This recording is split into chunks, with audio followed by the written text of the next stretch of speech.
Thinking of winning the lotto jackpot? Well, there is an easy way. Combo Play. Choose 4 numbers from 1 to 36.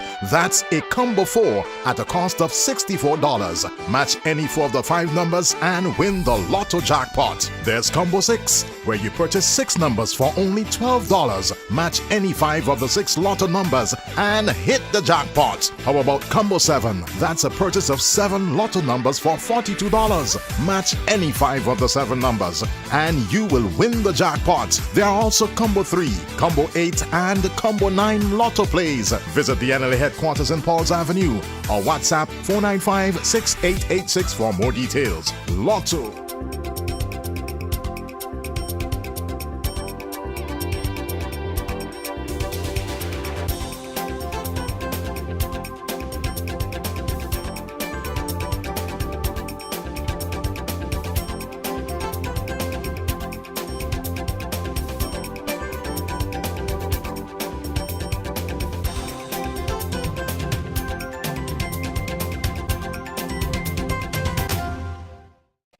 Good evening and welcome to Roundtable Talk for today, Wednesday, September 25th, 2024. Of course, this month is being observed as Alzheimer's Awareness Month throughout the world. And here in St. Vincent and the Grenadines, we are also in on the act because Alzheimer's is a problem here as well. Of course, an issue all around the world. In the United States, it's said to be ranked as the 7th leading cause of death there and is the most common cause of dementia among adults. We are going to be talking about knowing dementia, knowing Alzheimer's this evening. We have with me in the studio the PRO of the local Alzheimer's Association in the person of Dr. Karen Providence. We also have on Zoom Dr. Glenna Brewster Glasgow. Good evening. Nice to have you joining us from all the way in the US this evening.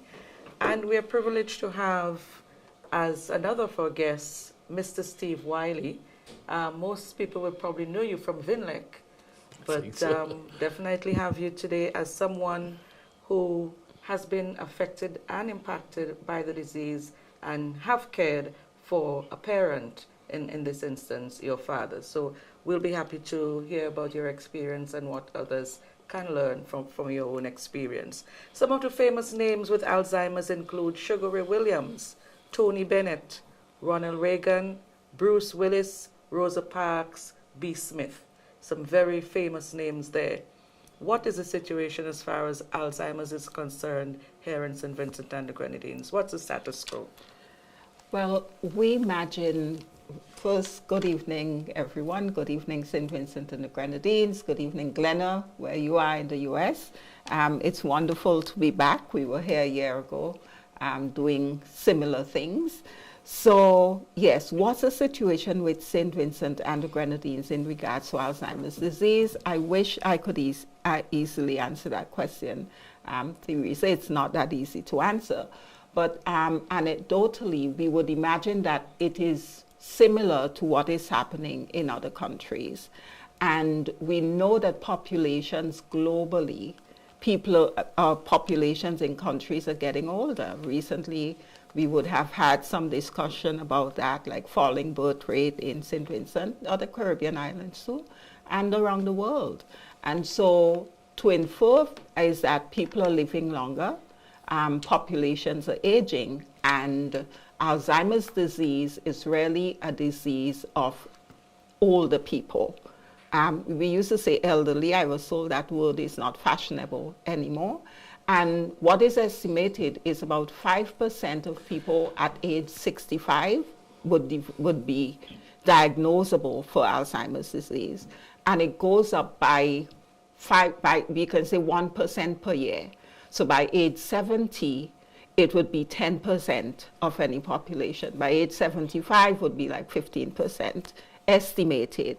Of course, to know accurately, you have to collect data. And that too is one of the aims of the St. Vincent Alzheimer's Disease Association. We haven't started in full yet, but we hope to get there.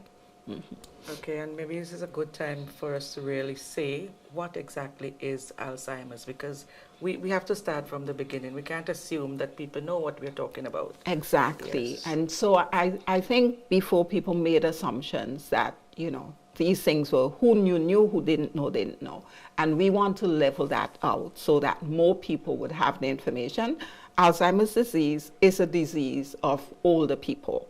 And older people is considered people who are 65 years and above. So there would be people who are younger who might develop the condition, and that would be considered early onset of the disease if someone is diagnosed with Alzheimer's disease before age 65. So what does it look like? The main symptom would be forgetfulness, and it begins gradually. So it's not a little forgetfulness that we all would go through, but forgetfulness that impacts the person's ability to function. So forgetfulness that might put the affected person at harm and would therefore need for that person to have a caregiver, whether formally, meaning paid caregiver, or informally, a family member looking after them, or it might even get to the point where that person has to be moved into a nursing home, into, group care, etc. So we said forgetfulness, changes in personality. So someone who's usually quiet and agreeable begins to be argumentative, maybe abusive, even get to the point of cursing out their family members. And these symptoms combine because imagine someone who forget where they put their wallet, and it's two family members who are accustomed to visit them. We can understand that logically they might think, well, if it's not family member A, it's family member B. And so the accusations would start that you removed my wallet, where did you put it, and such, I can't trust you. And then that suspiciousness increases and can get to combativeness, aggression, etc. But you also see problems with sleep. That's a big issue. And evening time and nighttime become very difficult for people living with Alzheimer's.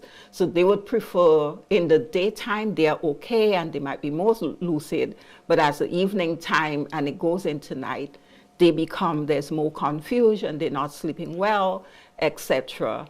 And, problems with personal hygiene, forgetting whether they brushed their teeth or not, whether they had a shower or not, whether they ate. Okay, so problems taking care of themselves generally. So we'll speak more about it, but generally those are the things that would stand out most. Okay, I see someone is saying here that they have a friend who was diagnosed in their 50s. Just this morning, I was actually reading an article which said that somebody much younger than that had in fact been diagnosed with Alzheimer's. So maybe it's not really that much of an old people's disease anymore. Anyway, let's bring in Dr. Glenna here and talk a little bit about the difference between Alzheimer's and dementia, because I know that we talk about them interchangeably. So what is the difference? And I know your theme for your observations here, no Alzheimer's, no dementia. Exactly. So we'll talk a little bit more about that, but let's bring in Dr. Glasgow on the difference between both terms. Yes, so adding from what Karen was saying, many of the symptoms are seen in dementia also. So dementia we see as the umbrella term that includes a decline in memory, thinking skills. So those things that we consider cognition, and they are severe enough to impair daily life and prevent the person from living independently. So Alzheimer's disease is actually a type of dementia. We have many other types of dementia. So for example, we have vascular dementia, we have Lewy body dementia, we have frontotemporal lobar dementia. I think you mentioned Bruce Willis just now.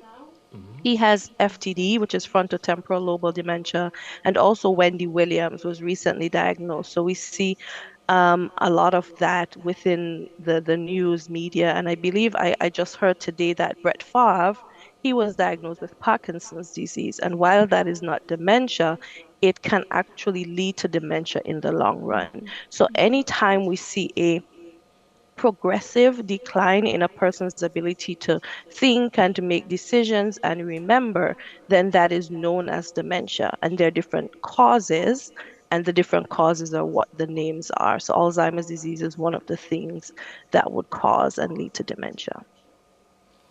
Okay, you mentioned vascular dementia, Lewy body dementia, Mhm. and frontal temporal Temporal dementia. lobe. Hmm. Can And there's you, also mixed dementia. okay, so can you say a little bit about each of these for us? Sure. Yes. So Alzheimer's disease, which is the most prevalent type that we know about, that actually is where we have there are certain proteins that our brains produce. And whenever these proteins are no longer formed in the way that they should be, then they become misformed.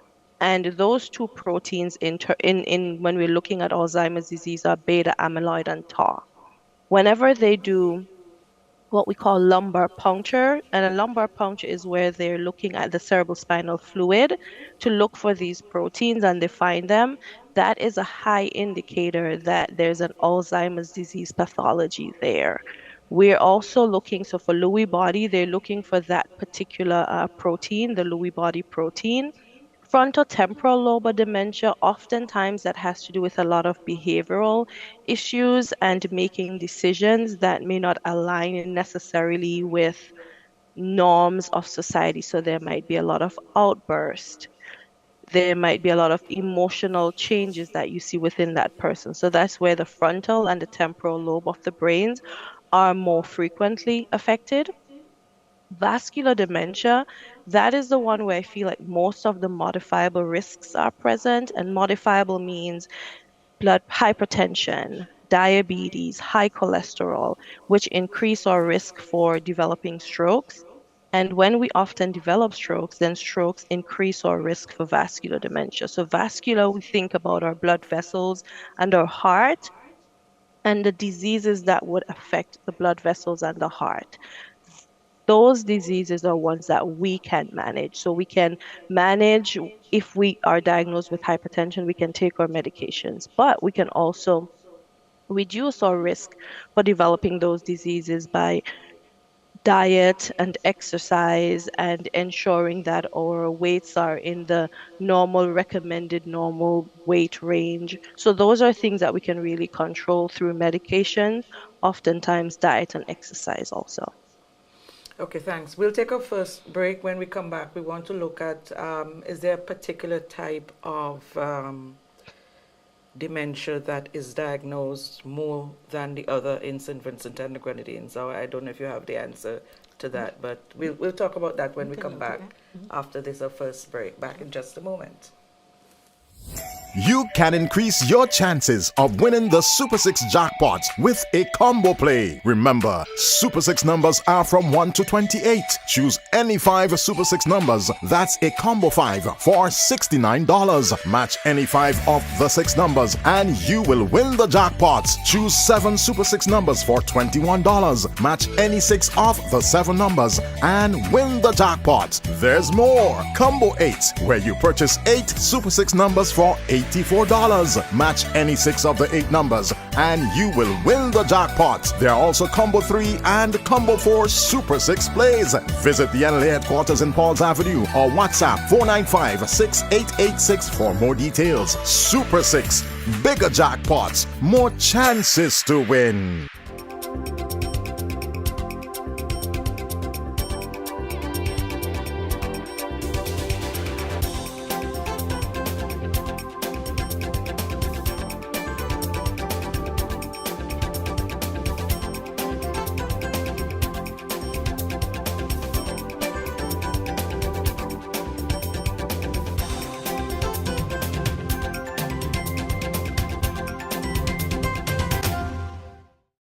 Welcome back. So, picking up from where we left off, what are the most common forms of dementia that we find being diagnosed here in St. Vincent and the Grenadines?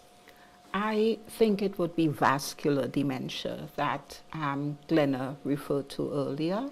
And vascular dementia is actually worldwide the second most frequent form of dementia. And that's the one that we call that has modifiable things. So things that are within our ability to fix or could be prevented based on lifestyle interventions. While with Alzheimer's disease, there's usually a very strong genetic component, meaning that people might be able to trace back and say, you know, Granny used to behave this way years ago. I remember when I was a child that Granny used to walk away from home, or Granny couldn't remember us, or she used to throw things out the window or something like that. And that is Alzheimer's. So where's that familial link? But in vascular dementia, it is a secondary condition. So usually somebody who develops vascular dementia would have had a stroke.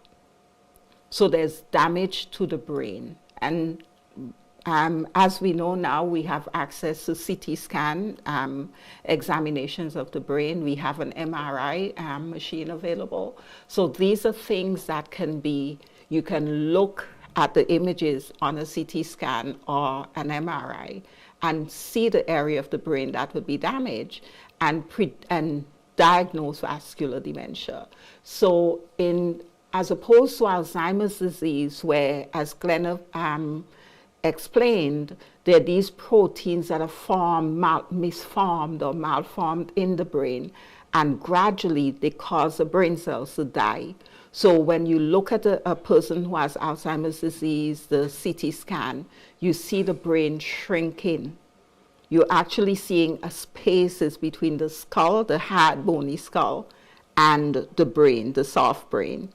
And those spaces would be filled with fluid, okay, the cerebrospinal fluid. But in vascular dementia, it's not like that. So depending on which artery is affected by a stroke, so the symptoms would depend on which area of the brain is damaged. And it's not that global. It's not that even as in Alzheimer's disease. So definitely, while we are placing an emphasis on Alzheimer's disease, we want to build awareness to other forms of dementia, because we know in our population we have high incidence of hypertension, diabetes among our men. Alzheimer's disease is the ratio to men to women. There are a lot more women who are diagnosed with that than men. And we can talk about why, etc., if there's time. But in vascular dementia, it is more prevalent in men. Okay, interesting. Yeah. But in St. Vincent, the most diagnosed dementia would be vascular dementia. I also wanted to add that they can be mixed, so you can have both types of dementia actually occurring together. Yeah. Did you know what type of dementia your dad had? Well, first let me say a pleasant good evening to listeners, and it's my pleasure to be here. And just a little correction. My father is deceased, God bless him, but he didn't suffer from Alzheimer. But I particularly have a good deal of experience with relatives who have had dementia and friends, good friends. For example, we talked a little bit earlier about it being an elderly people ailment. Well, I think perhaps it's coming down a bit, because I have had persons who kicked football with me, grew up with me, and they have been dead. They have been diagnosed and had severe Alzheimer. Okay, it's a terrible disease, and that's why I'm so happy to join with the doctors in this in the little struggle against it. But I term it the long goodbye, because it's like you know persons, you know them, and slowly, gradually, even on a way to them, they are slipping away from you. You start to see the personality, the identity, the person. And I give you an example. One day I visited a friend, very good friend of mine. I enjoyed long conversations with him, and he had Alzheimer's and didn't know. And when the onset of it really took hold, I visited him a day and he said to me, he stood in front of his own mirror, a full-length mirror at home, and he did not recognize himself. So he said to his wife, there is somebody here, give them some food, give them a drink. So it shows you the extent of how terrible this thing is, because it actually steals your memory, it steals your identity from you. Mm-hmm. And one of the things I really am concerned about is a little stigma is attached to it. Stigma and denial. A lot of persons I know, and I knew them closely, especially with one of my relatives, he refused to see a doctor. He felt that he was okay, although we could see that he wasn't okay. You were talking about the fact that a lot of people suffer in silence. Mm-hmm. So, oh, yeah. Right. So it could be suffering. Well, the nature of the disease, and that is the issue with these kind of illnesses that affect the brain, because the brain is a center to let us know what is real, what isn't real. And when it becomes seriously affected, the person loses that ability. And so we can understand that they are not aware of what is happening. So the memory, as when we look at Alzheimer's disease, often relatives find it paradoxical when we say this is a condition of memory. And before, not so much now, people would say, but how could that be? I was sitting down with Auntie the other day and she was telling me all that used to happen, how she used to work in the estate and what she used to have to do and how she would have to carry food for her father and her mother. And I'm like, yeah, that's how it works, because the long-term memory goes away last. So it's the things that are most recent that are not registering on and they are not being saved. If you look at it like a computer, they are not being saved in the brain. So the person would somebody visit them and they don't remember that. They had breakfast, they don't remember that. But if you ask them what they had, what kind of food was served at their wedding 40 years ago, they'll be able to tell you the entire menu, you see? So when the person begins to realize that maybe they're not in touch with reality, sometimes they become silent. Because if they're speaking and always being rebutted, Tanti, that's not true. Mommy, why would you say that? That's not true. They become silent. And sometimes relatives, friends flee away from them.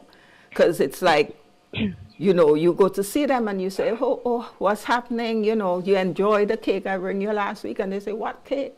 I ain't see you. It's 2 years I ain't see you. You understand? And they cannot make that connection with the person. Like, and so they would withdraw. Family members could withdraw. And often the burden falls on a few, one or two people in their circle to take care of that person, because other people who don't understand would just disappear. And so we have a lot of our elderly, older people. Some of them they live alone. Even they have children, the children might visit, but they live alone. They might have caretakers, but the caretakers are disappearing. After 2 months, I ain't coming back, because the last time I was there, I bathed her, and her daughter called and she said how she ain't bathed for 3 days and that kind of thing. And they do not understand. They become frustrated, and so they'll quit the job. So we find a lot of loneliness creeping up on people who are affected by these conditions. And frustration with the caregivers and family members. Which brings me to a question that someone was asking about training for healthcare workers or carers and caregivers. How much of that happens here? So we did. I'm not sure I can speak for the entire healthcare service. I'm not retired. I know when I was part of the service, before COVID, there was a good system.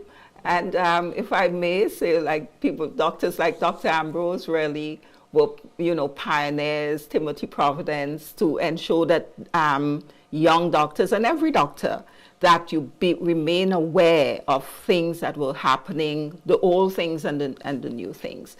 I'm no longer in the public healthcare service, and so I cannot speak about that.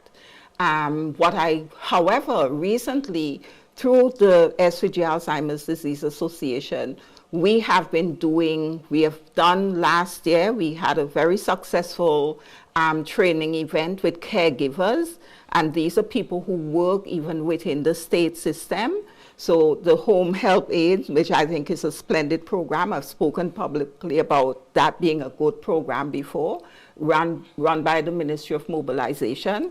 And I think that program could be strengthened if the people are more informed about the population which they're working with. There were workers from the geriatric home, the Louis Burnett home, and from private nursing home and private people who were caring for their relatives. So we were able to do that. The participants got certificates, and we are hoping to build on that. Secondly, we were able to establish an association through the Alzheimer's Association International through an ECHO program where doctors can be mentored like in St. Vincent, because we don't have a lot of doctors who are in this area. So you can get mentorship with other doctors who have more experience, and they would help to build the skills of the doctors to look for these illnesses, diagnose them, and offer what the available treatment for people affected. So we are making some strides, but there's still a lot of work to be done. Okay, and the viewer reinforcing, saying there's a need for special training for caregivers. When we come back, we'll take a look at the different stages of the disease. Back in just a moment.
Welcome back, and I have someone here saying that the private sector should come forward and financially support the efforts of the Alzheimer's Association here in St. Vincent and the Grenadines.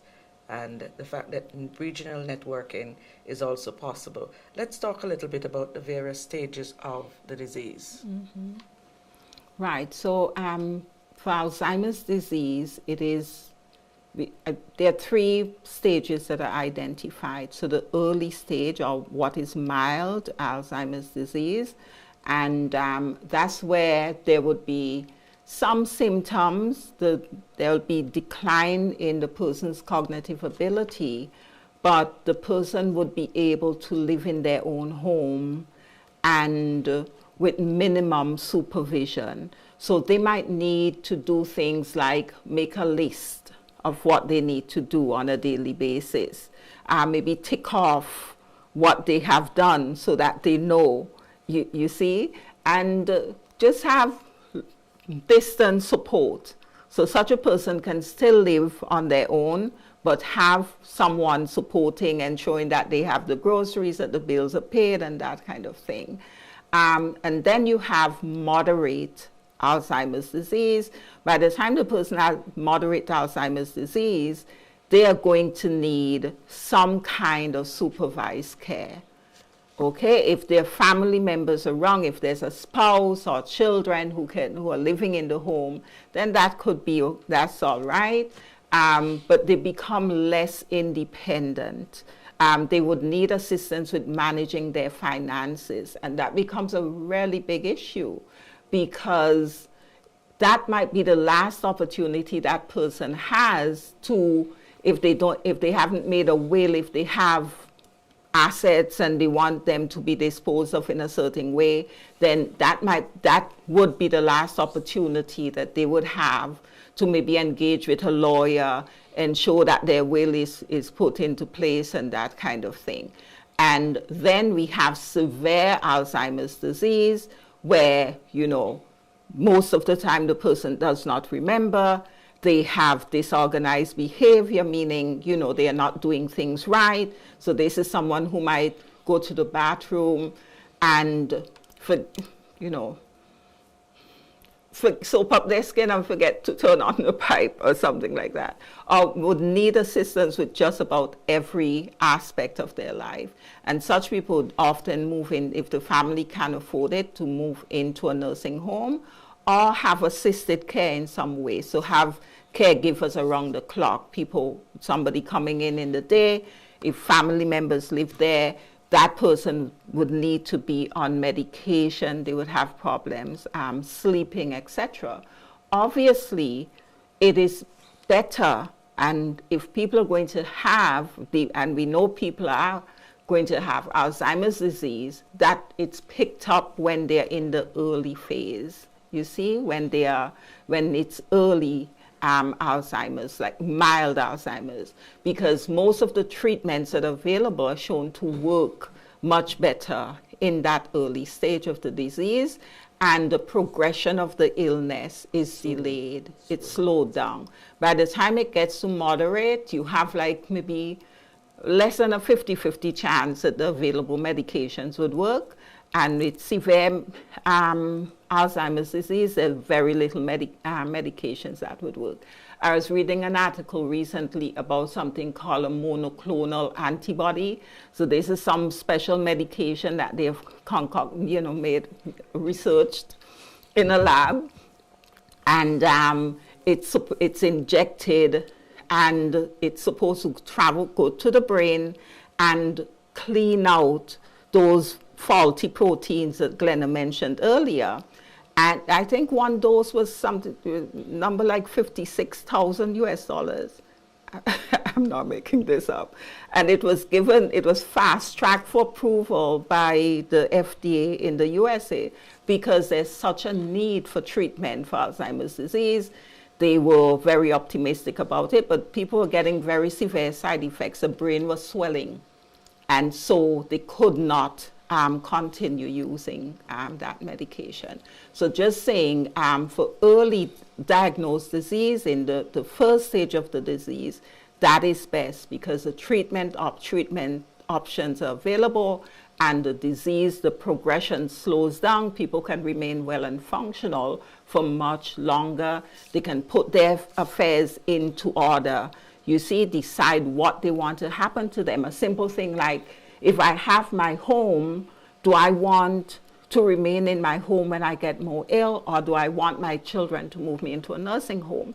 These are questions that people can decide when they have early disease, as opposed to waiting for them to become very, very ill, and then a child who may be, for reasons of, nobody's blaming anybody here, but just circumstances, they might live abroad.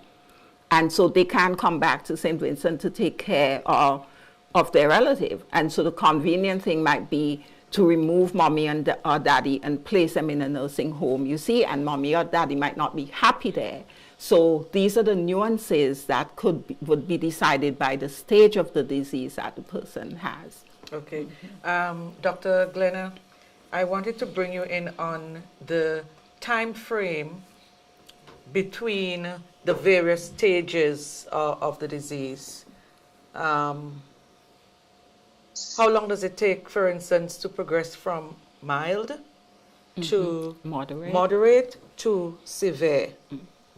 So that all depends. There is no literature that really says, 1 to 2 or 3 or how much ever years. There are people who they're diagnosed, and when they're diagnosed, they can be in the moderate stage, and that can move pretty quickly.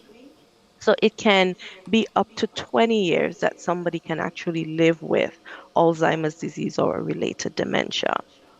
We encourage persons to know what the symptoms are and when you see them to go and get diagnosed so that you're able to put your affairs in order early. So that's really one of the goals of the organization, to educate the public so that they will know what the symptoms and the signs are to be able to go and get diagnosed and get the resources that they would need to put things in place. So as the disease progresses, that people around them, loved one, family members, friends, would know what they would want as the end of life approaches. And the progression of the disease not only depends on medications, but also how you live. I know people who, after they've been diagnosed, they started working out, they changed their diet, and they were living healthier, and that also slowed down the progression of the disease. So they were able to live healthier, more stable lives, and the progression of the disease slowed. We often tell, when I used to see patients in the clinic, that you see somebody with dementia, you see one person with dementia because it is so variable. We can estimate the stages, but they can change. So a person doesn't necessarily, there's in the in between stages, so they can be an early moderate or moderate severe, depending on where it is. And sometimes they can even go back and forth between the stages. So to understand that these are not necessarily hard and fast stages, but generally symptoms can be seen with the progression, but these symptoms can stabilize based on what the person is doing, what the families are doing to support the person living with the disease.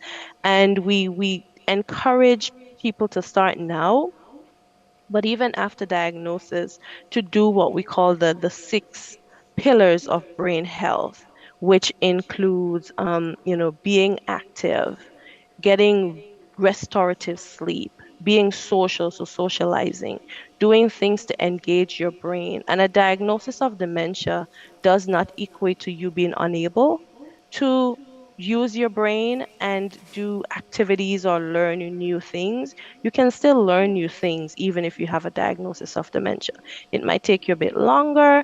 You might have to do simpler activities, but the person can still participate in activities. So I want us to not necessarily see a diagnosis of dementia as not being able to contribute anymore, but that somebody can live and thrive with a diagnosis of dementia, as long as we as the family members and we as society are intentional about including them in activities that we're doing. My grandmother, for example, was diagnosed with vascular dementia, but she continued to go to church with us. Our church members were accepting of her, so she was able to continue to pray, and she would say a verse that she remembered. So it all comes down to how we approach the disease and how we interact with and accept the people living with the disease.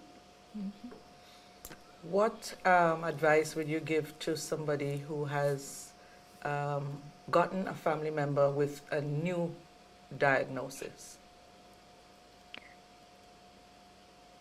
So the person who has the new diagnosis and the family member, it will be initially an overwhelming experience, I'm sure, especially if you're in a society that doesn't necessarily know a lot about the disease, or there is stigma associated with the disease. So this might be where you don't want to tell anybody about your diagnosis or tell anyone that your loved one was diagnosed.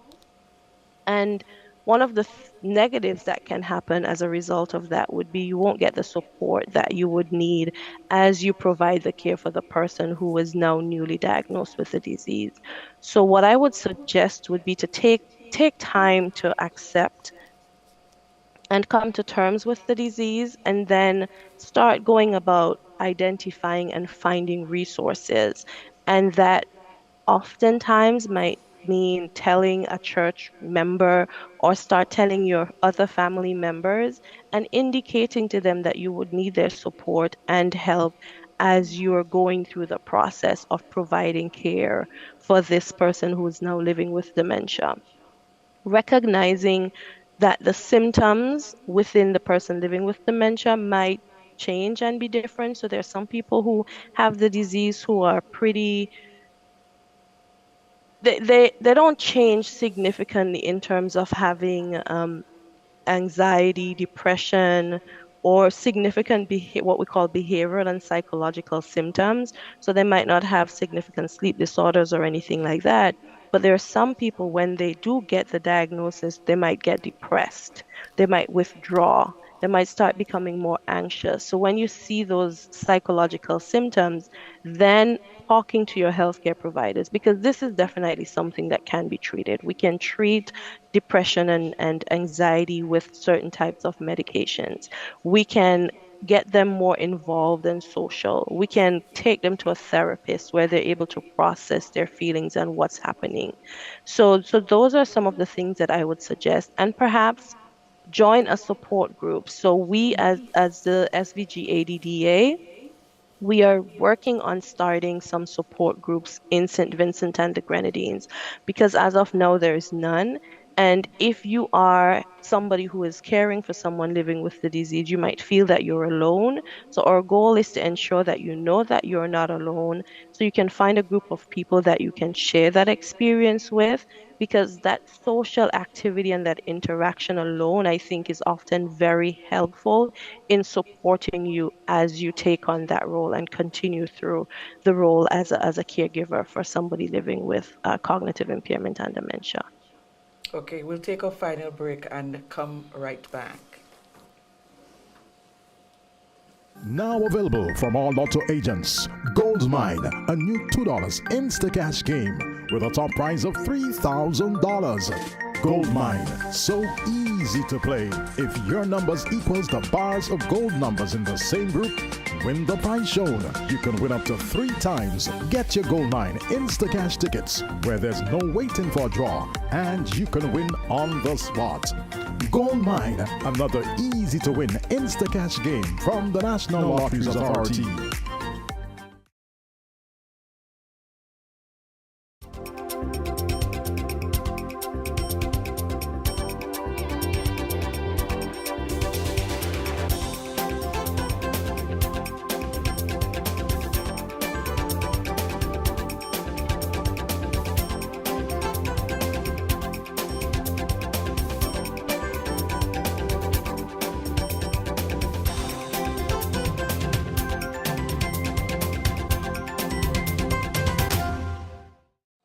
Welcome back.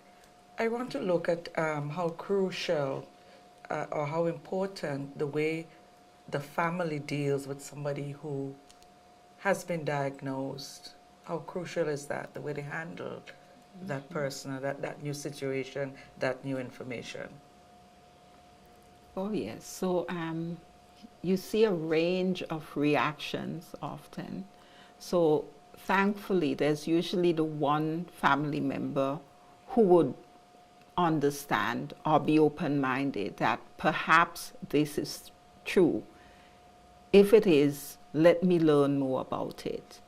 But usually, the majority of family members are skeptical, very skeptical, and reluctant to think about it. And I've pondered on this over several years and wondered why. And the thing that I have come up with is perhaps how difficult it is to accept. And when we are speaking about Alzheimer's disease and we say, okay, this thing runs in families and if older people had it, and so they can extend that to say, well, if my dad or mom has it, it means that I can get it too. And so denial becomes something that is protective, you see? So that protect them from the overwhelming emotion of having to accept that this is what. So it might be easier to accept that it's somebody as a neighbor who was always fighting with us over the boundary, who did something to the relative.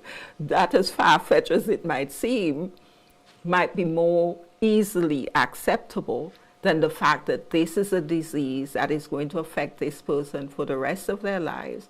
And we are going to have to chip in and offer support. We are going to have to relate to this person a little differently. We might have to give more resources in terms of caring for that person.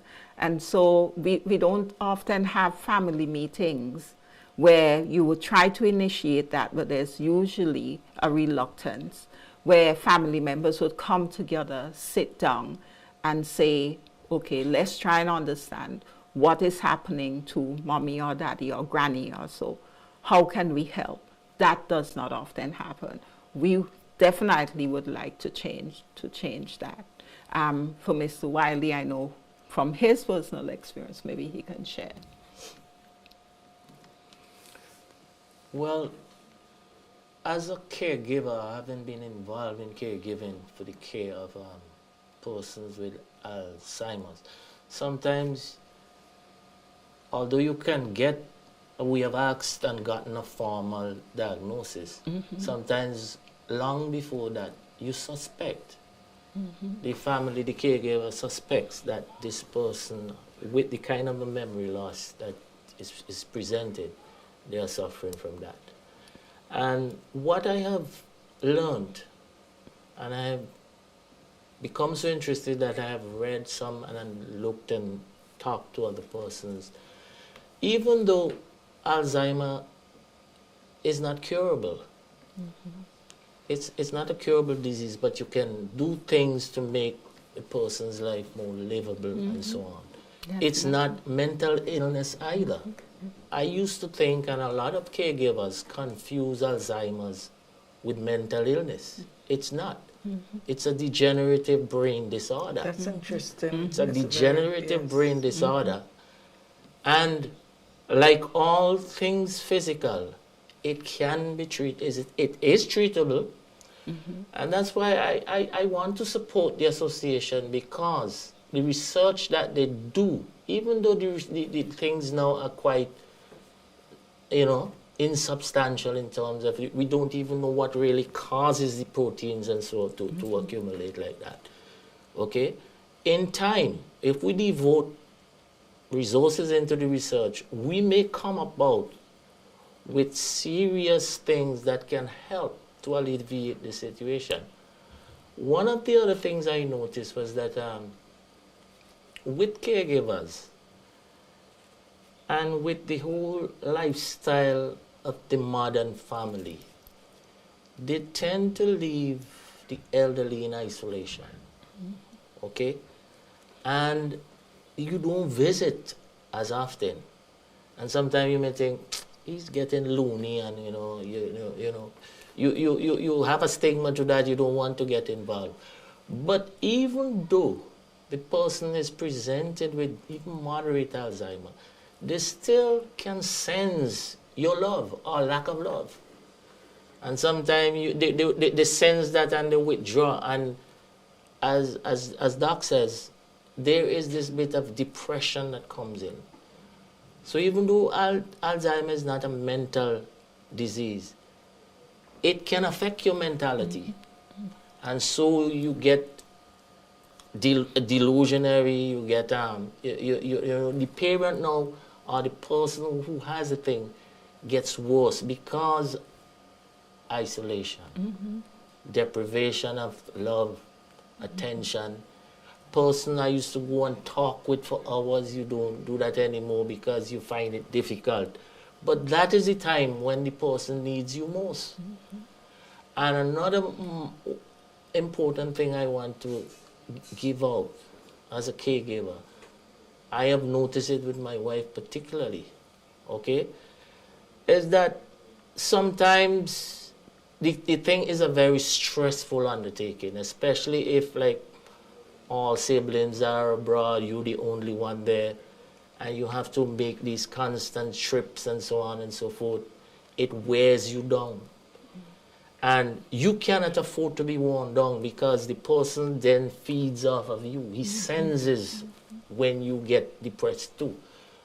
And a lot of persons the caregivers, don't think about their own personal health. They themselves are aging, they have bodies. So as you age, sometimes the chemical changes in you. You need to take your vitamins. You need to keep yourself up. Okay, so you must not allow yourself to be so overcome that you yourself become to the stage where you go on a guilt trip. You start to say, well, I have failed my parent. If I was maybe there before that, these things. So if you allow guilt to enter you, and you withdraw yourself out, it's only going to make things worse. So what I can say, family togetherness, love, being there, understanding that even a person cannot recognize himself, you have now become his identity. You remember what he is, and you can now, manage that, and it's a labor of love. You must not give up. That's what I think I want to do. Great, very good. Oh, so somebody's asking, when a patient has difficulty sleeping, what type of medication can you give him or her? Doc, I don't know if you want to take that. Right, so that's a tricky one when it comes to dementias and Alzheimer's disease, because we know there are tablets that are referred to as sleeping tablets. And those are benzodiazepines but what is shown is that those medications actually cause confusion in elderly people and specifically people who are affected by Alzheimer's disease. So an assessment has to be done. In most countries, they would give a small doses of antipsychotics, although many people are suggesting that that's not the best way to go. Medications such as antihistamines have been used, but we know that they have their issues too. All medications have side effects. And so usually you have to do an assessment, see what other medication that person might be on, ensure that there are no interactions between the medications that you're prescribing, and select from the groups of medication that you know can help with sleep and prescribe for that person. Sometimes it might be adjusting their daily routine, engaging in activities that are relaxing during the day so that the evenings would be easier on the person and so that they can lie down and have a night rest, okay? So yes, there are medications that could be prescribed, antihistamines, some antipsychotics, not all, just very few, that are prescribed in very low doses, but not the sleeping tablets, not Valium, please. Valium would create problems for elderly people. Yeah, so I think I would definitely add to what you say and support you, Karen, in saying you talk to your healthcare provider to find what the best fit is. Sometimes if people have depression on top of sleeping problems, then they might prescribe something that would treat the depression and also help with sleep. And two, a lot of people who live with dementia sleep a lot during the day. And because they sleep a lot during the day, then that prevents them from sleeping at night. So you might then have to do things with them in the day. Dr. Providence was talking about creating routines that keep them awake and keep them occupied so that they're awake during the day and they can sleep at night. And so this becomes a holistic way of looking at the issue, not just that they're unable to sleep at night, but the doctor will ask, look at why are they unable to sleep at night? And are there behavioral things that we can also teach you about, in addition to maybe thinking about medications that we can prescribe? Okay, Doc, before we go, are there any new advances in terms of new medicines, new research, new understanding in respect of this topic? So I want to definitely give a plug for the Alzheimer's Disease International report that was recently released on the 20th of September. And we actually had, there were 87 people from St. Vincent who participated in this study. It was about over 40,000 people across 226 countries that participated in the study. Our goal was 100, but we're good with 87, seeing that this was the first time we really tried to get participation.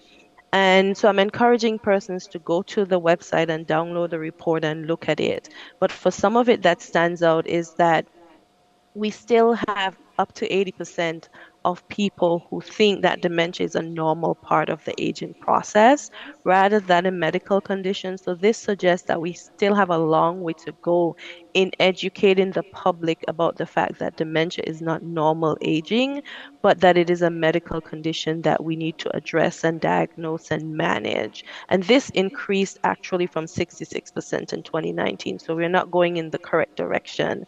And that healthcare providers also, about close to two-thirds of them, so 65%, incorrectly believe that it's also a normal part of the aging process. So it's not only the John public, as it were, who believes that, but healthcare providers who would diagnose and treat the disease. And if they think it's a normal part of the aging process, then you can imagine it's going to take a longer time for the symptoms to be identified and for somebody to get a diagnosis.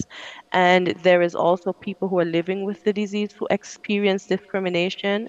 And it is up to us, when we're aware of the disease, to be able to advocate for the person living with the disease and put ourselves in their place. If you are unable to remember, if you are having confusion about where you are, how would you want somebody to treat you? And if you would want to be respected, if you would want to be spoken to in a manner that shows that I value who you are, then you should do that to the person who is living with the disease. And I think I just want to remind all people who are caring for somebody who's living with dementia that it is necessary and important to put your mask on first. There should be no guilt associated with taking care of yourself so that you can help to take care of the person living with dementia. So that is the most recent thing that came out, and I would encourage everybody to go to the ADI website and look at and download the report and read it, because it is time to act on dementia and time to act on Alzheimer's, which is the two hashtags for this year's World Alzheimer's Month. Thank you so very much. And we can't go without talking about the big event that's happening, that is being organized by the association, and it's taking place on Friday as you continue to forge ahead with your efforts at educating and getting the public more aware of what this disease really, really entails. Definitely. So we are taking our campaign to the streets on Friday. We were on, in a few corners on the road during some Fridays beginning in August and two in September so far. But on the 27th, so this Friday coming, we are going to have our big event. We're inviting everyone to come, big, small, and in between. And we start at the Richmond Hill playing field. So that's right where Thomas Saunders School is there. We are going to have some music. I think the Used police to be, band. right, Karen? And we go down. Used to be. Hello? Is Thomas Saunders still there? Well, Well, the permanent Thomas Saunders is Okay, there. okay. Yes. Right, so we are going down through Kingstown wearing our purple shirts or anything purple. You know, if you have a purple jumpsuit, put it on. Nobody's complaining. And we are going down Kingstown to Victoria Park, and there we have a package of activities. It would be health information, but we don't want it to be just lectures. You know, we don't want it to be boring. So there'll be entertainment, there'll be stuff on sale. And for those people who are within the age range that we are talking about, or if you think that you have been forgetting more than you should, then just come by and we would do a screen for you. Most likely you would not have Alzheimer's disease, but it's good to know, okay? So you can say in 2024, I did the test and I was fine, okay? So you can say, okay, I'll do it again in 5 years' time or something like that. So we are there accommodating just about anyone and everyone who's able to come down.